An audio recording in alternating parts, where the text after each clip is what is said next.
যৌনকর্মীদেরকে আমরা বলেছি শ্রম আইনের অধীনে আনতে, যেন তারা সেই শ্রম আইনে যেটুকু সুরক্ষা অন্যরা পায় গৃহকর্মীরা পর্যন্ত পায় না। সরি, গৃহকর্মীদেরটা আমরা বলেছি। গৃহকর্মীদের জন্য রাশিদা আপার নেতৃত্বে একটা ফোরাম হয়েছে, তারা চেষ্টা করে যাচ্ছে, আমরা সেটাকে সমর্থন করেছি। কিন্তু যৌনকর্মীদের জন্য সেরকম ভাবে কেউ মুখ খুলে নেয়, তাদের কথাটাও তো শোনা দরকার, তাদের কথাটাও তো বলা দরকার।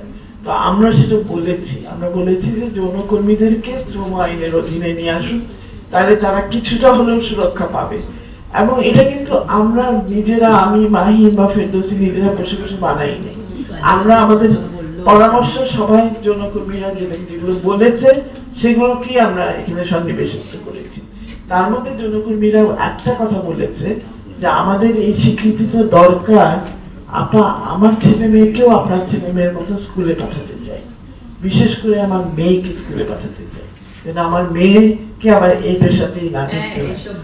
তো সুতরাং তাদের স্বীকৃতি চাওয়ার পিছনে খুব গুরুত্বপূর্ণ যুক্তি আছে যে আমরা যদি এই স্বীকৃতি পাই আমরা সরকারি হাসপাতালে যেতে পারি, আমরা যদি এই স্বীকৃতি পাই আমাদের ছেলে মেয়েদেরকে স্কুলে পাঠাতে পারি।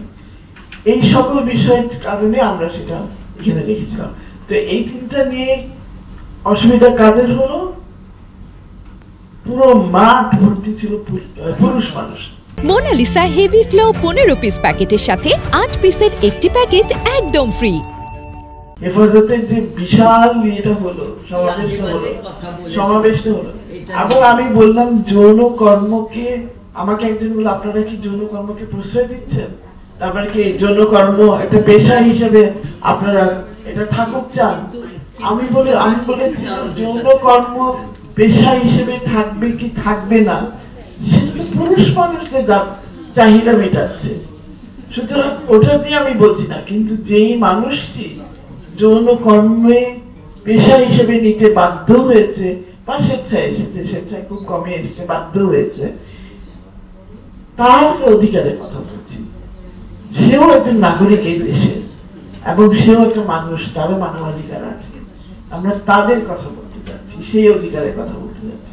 যাই হোক, এগুলো বলে যাচ্ছে, কে শুনে জানি না, কেউ শুনলে আমলে নেয় কতটুকু তাও জানি না।